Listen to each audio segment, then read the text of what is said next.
पूर्व ग्राम प्रधान शुक्ला बाबा की हत्या का पुलिस ने किया खुलासा। हत्यारों ने पहले उन्हें पिलाया सिंदूर, फिर गला घोट दिया।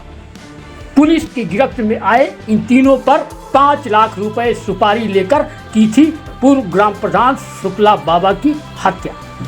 सुपारी देने वाला अभी पुलिस की गिरफ्त से बाहर है। पुलिस उसकी गिरफ्तारी के लिए इनाम भी घोषित करने वाली है। आजमगढ़ के कप्तानगंज के पूर्व ग्राम प्रधान त्रिवेणी शुक्ला 25 अगस्त की शाम को घर से लापता हुआ। परिजनों ने इस पर कप्तानगंज थाने में गुमशुदगी की दर्ज कराई थी रिपोर्ट। अगले दिन सुबह 26 अगस्त को पूर्व ग्राम प्रधान त्रिवेणी शुक्ला का शव कप्तानगंज कस्बे से कुछ दूरी पर एक गांव में झाड़ियों में पाया गया। उस समय पुलिस ने बिना शिनाख्त किए ही शव को पोस्टमार्टम के लिए भेज दिया था। इसकी जानकारी होने पर पूर्व ग्राम प्रधान के परिजनों के साथ ही बाजार वालों का गुस्सा सड़क पर फूट गया। बाजार वालों ने चक्का जाम कर दिया था। चक्का जाम होने की खबर पर मौके पर पहुंचे पुलिस अधिकारियों ने किसी तरह से लोगों को समझा बुझाकर जाम को समाप्त कराया। साथ ही शीघ्र ही हत्या का खुलासा कर हत्यारोपियों की गिरफ्तारी का भी आश्वासन दिया था। इस मामले में पूर्व ग्राम प्रधान त्रिवेणी शुक्ला के भाई चंद्रजीत प्रसाद शुक्ला से तहरीर लेकर पुलिस ने 2 लोगों के खिलाफ नामजद केस दर्ज किया। एसपी हेमराज मीणा ने हत्याकांड का खुलासा करने के लिए कप्तानगंज के एसओ के बजाय तहबरपुर थाने के उप निरीक्षक चंद्रदीप कुमार को विवेचना सौंपी। इस बीच आज यानी 31 अगस्त को कादीपुर हरकेश के पास से इन 3 हत्यारोपियों को पुलिस ने गिरफ्तार कर लिया। पुलिस के अनुसार पूछताछ में इन तीनों हत्यारोपियों ने बताया कि जमीन के खरीद फरोख्त में पैसों के विवाद को लेकर पूर्व ग्राम प्रधान त्रिवेणी शुक्ला को मार डाला। इसके लिए चंद्रेश यादव नामक युवक ने त्रिवेणी शुक्ला को मरवाने के लिए महेश सोनकर, आदित्य यादव और सौरभ गुप्ता को 5 लाख रुपए की सुपारी दी। पुलिस के अनुसार 5 लाख रुपए की लालच में इन तीनों ने 25 अगस्त को कप्तानगंज बाजार से त्रिवेणी शुक्ला को ऑटो रिक्शा में बैठाया। फिर स्टेट बैंक कस्बा कप्तानगंज के पास ऑटो से उतारकर आदित्य यादव की बाइक पर बैठाकर रौसड़ गांव में कुश की झाड़ियों में ले गए।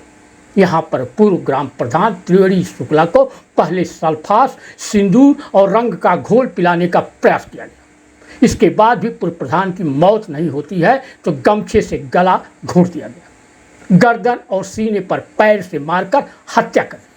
पूर्व प्रधान की मौत हो जाने के बाद शव को कुश के झाड़ियों में छोड़कर हत्यारे भाग गए।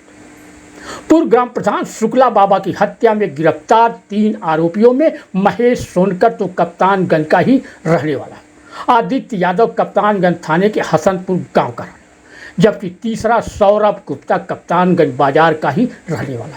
हालांकि अभी पूर्व प्रधान की हत्या के लिए 5 लाख की सुपारी देने वाले को पुलिस अभी गिरफ्तार नहीं कर पाई। इसकी भी पुलिस तलाश कर रही है। अब सुनिए आगे आजमगढ़ की एसपी हेमराज मीणा से कैसे हुआ हत्याकांड का खुलासा और सुपारी देने वाला कौन है और उसकी पुलिस तलाश कर रही है, उस पर इनाम भी रखने जा रही है। देखिए, थाना कप्तानगंज में 25/8 को शाम में एक त्रिवेणी शुक्ला नाम के जो व्यक्ति है उनकी गुमशुदगी की सूचना मिली थी और उसी पे फिर बीएनएस की धारा 103 और 238 के तहत वहाँ पे मुकदमा पंजीकृत किया गया था, जिसमें 2 लोगों को इसमें नामजद किया गया था और सुबह इनकी जो डेड बॉडी है वो थाना कप्तानगंज के पास में ही मिली थी, जिसमें प्रथम दृष्टया देख के लग रहा था कि इनकी जो मृत्यु है वो गला दबा के की गई है और 2 लोगों को इसमें नामजद किया गया था। एक दिलसेर नाम के व्यक्ति हैं और दूसरे चंद्रेश।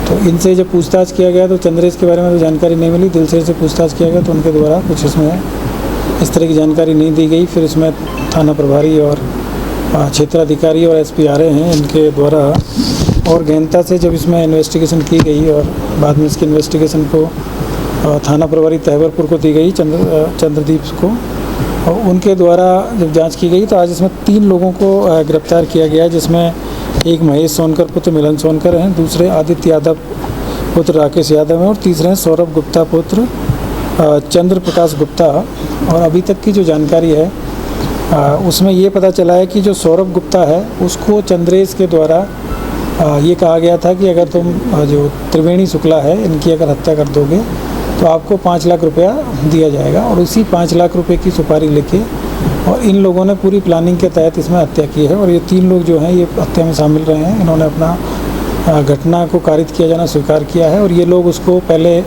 बाइक पे बिठा के जो घटनास्थल है वहाँ पे ले गए थे, और ले जाने के बाद में इनके द्वारा उस घटना को कारित करने के लिए पॉइजन भी खरीदा गया था। इनकी प्लानिंग थी कि उसको पॉइजन पिला के और फिर उसको वहाँ पे कुछ देर बांधे रखेंगे जिससे कि उनकी मृत्यु हो जाए।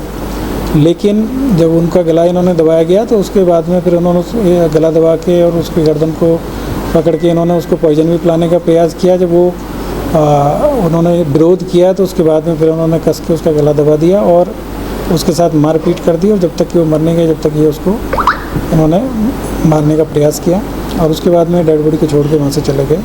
आज इन 3 लोगों को गिरफ्तार किया गया है, और जो मेन जो इसमें जो अभियुक्त है जिसने कि इस घटना को पूरी तरीके से प्लान कराया, चंद्रेश, वो अभी तक पकड़ा नहीं गया है और उसको वांछित किया गया है।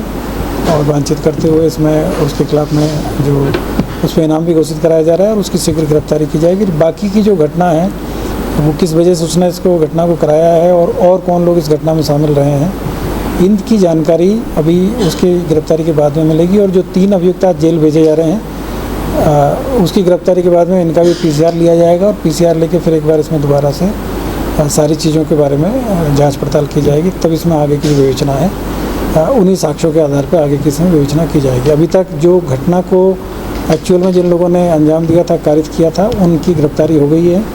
और जो षड्यंत्र में जो लोग शामिल रहे हैं, जिसमें एक चंद्रेश का नाम अभी तक प्रकाश में आया है, और बाकी और कौन लोग थे इसकी जानकारी चंद्रेश की गिरफ्तारी के बाद में इसमें हो गई। पूछताछ में सर हत्या पीछे कोई कारण के बारे में? हत्या जिन लोगों को हत्या की गई है, ये लोगों को पैसे की ज़रूरत थी, और इन्होंने जो चंद्रेश ने इनको 5 लाख रुपया देने का प्रॉमिस किया था, और उसी पर इन्होंने इस घटना को अंजाम दिया।